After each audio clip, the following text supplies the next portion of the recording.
Identidades.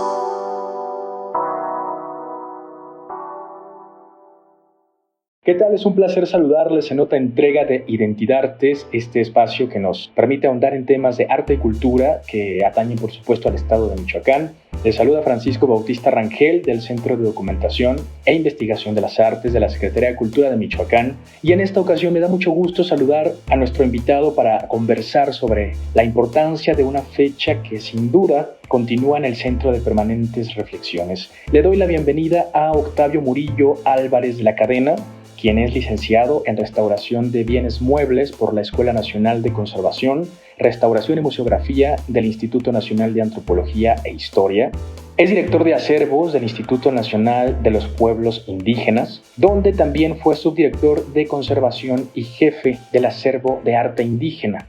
Anteriormente colaboró como restaurador en el Museo Nacional de Antropología e Historia y se ha desempeñado como docente en museología en la Escuela Nacional de Antropología e Historia. Mi querido Octavio, muchas gracias. Saludos hasta la Ciudad de México. Adelante.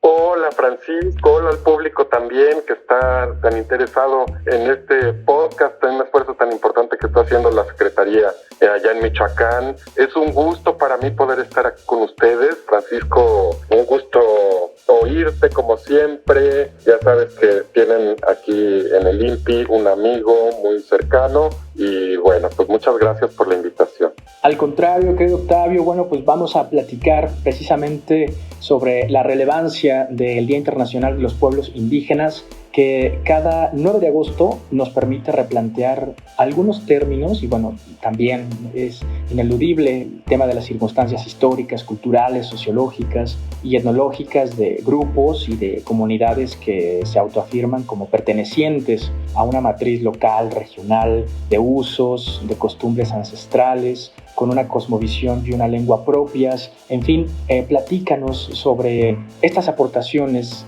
del Día Internacional de los Pueblos Indígenas en materia de identidad cultural. Ay, pues claro, es un día súper importante que para quienes trabajamos para los pueblos indígenas, pues es nuestro festejo nacional, porque es un día que históricamente, digamos, se planteó con muchas finalidades, entre ellas, pues por supuesto reconociendo que la cultura, digamos que es el eje fundamental de lo indígena, ¿no? De esto que se define o que se conoce como indígena, ¿no? Y que esa cultura y esa pertenencia a una colectividad, pues que muchas veces es anterior a la conformación del Estado, como ahora lo conocemos, ¿no?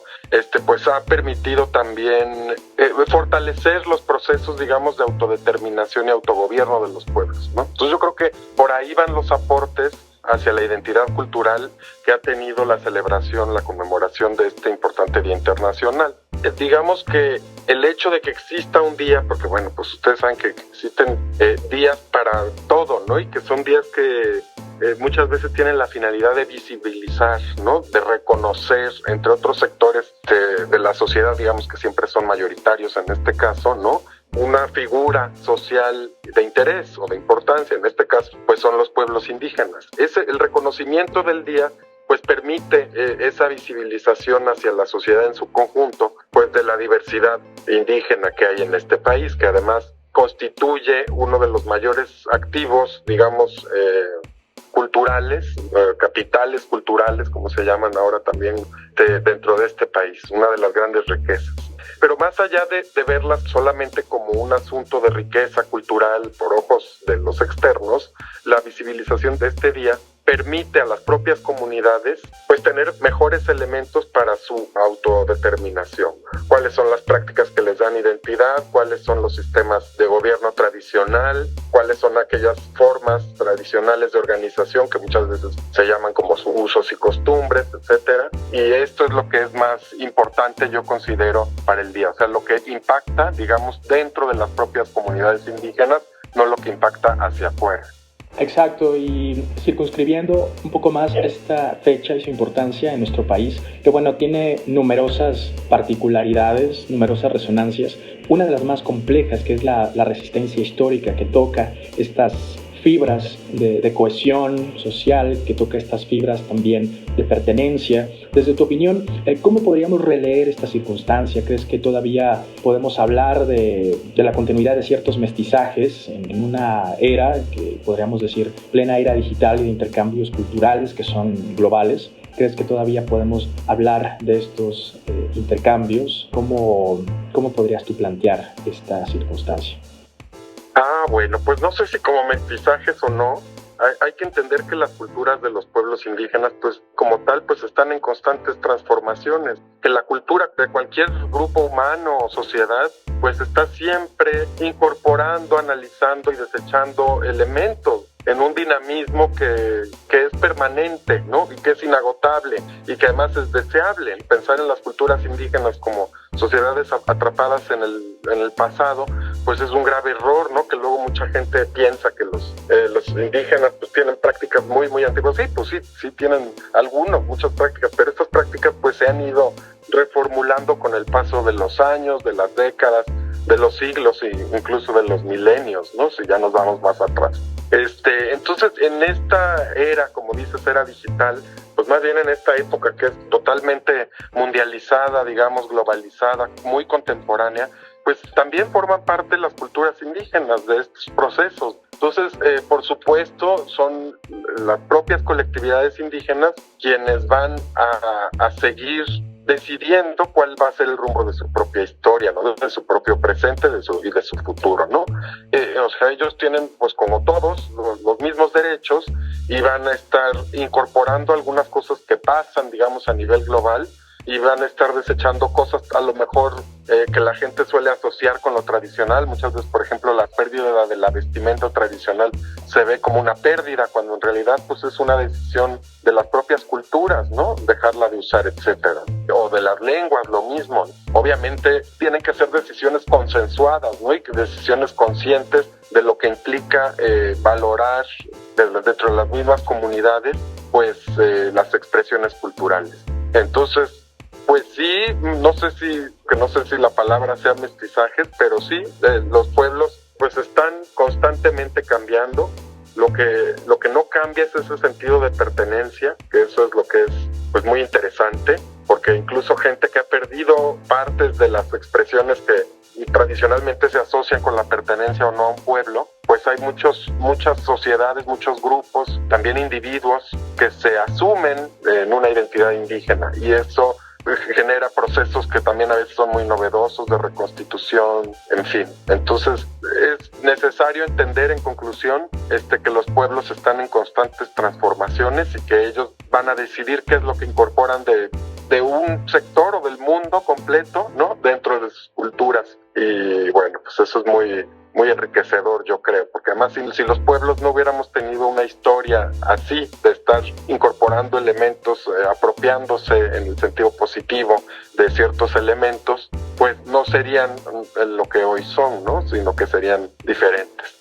Exacto, creo que en estos términos que tú has abarcado conforme a tu experiencia como estudioso en el campo, no solo de la investigación, sino también del patrimonio cultural de los pueblos indígenas, efectivamente hay circunstancias que nos permiten estar abiertos a nuevas incorporaciones, no solo desde los ámbitos urbanos, sino también ocurre el dinamismo entre sociedades, y las comunidades indígenas no son absolutamente ajenas a esta circunstancia social que cada vez se acelera mucho más. Para ir cerrando, mi querido Octavio, de aquí en adelante y para la agenda en materia indígena, ¿cuáles son, según tu perspectiva, los retos de las instituciones con las etnias y las propias comunidades indígenas?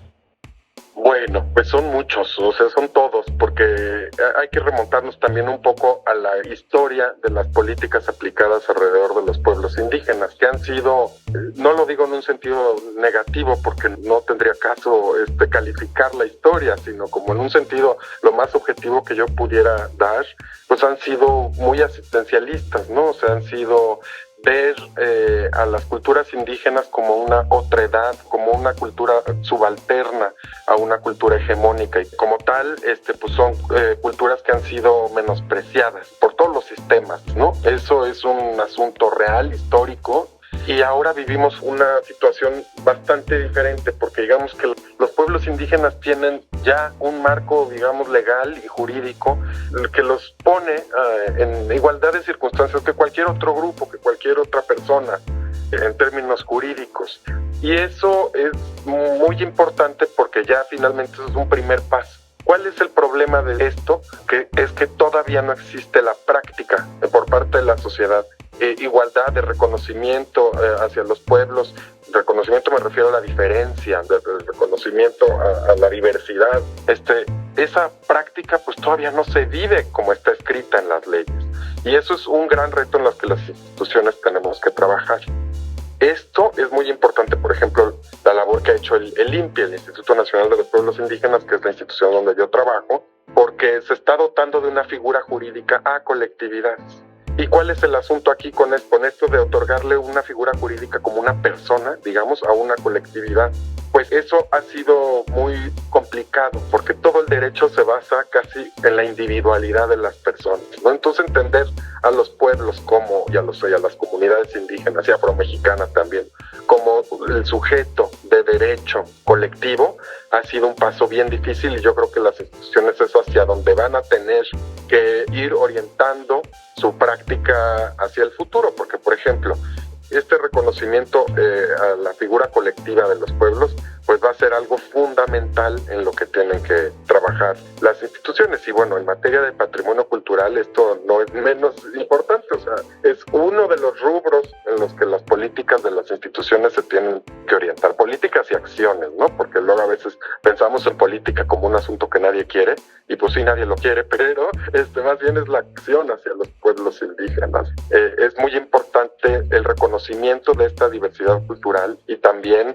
el asignar la titularidad de ciertas expresiones del patrimonio cultural a los pueblos directamente, porque solo así va a ser posible su protección en el caso ya específico de, pues por ejemplo, las iconografías de los textiles o el uso de ciertas palabras en lenguas indígenas, ¿no? Este tipo de cosas.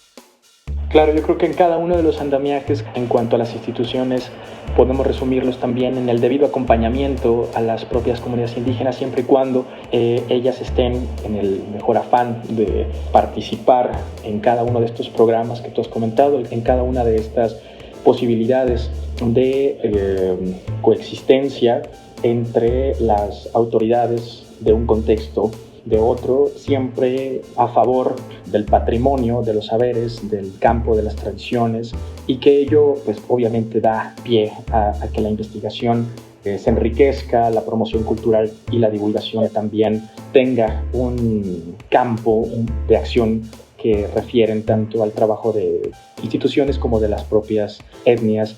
Octavio, sin duda hay que replantear la posibilidad de tener un segundo encuentro, porque el tema es vastísimo, de todo lo que engloba la importancia de esta fecha del Día Internacional de los Pueblos Indígenas. Quiero agradecerte a nombre del Gobierno del Estado de Michoacán, de la Secretaría de Cultura, de la Dirección de Patrimonio, Protección y Conservación de Monumentos y Sitios Históricos, y por supuesto del Centro de Documentación e Investigación de las Artes.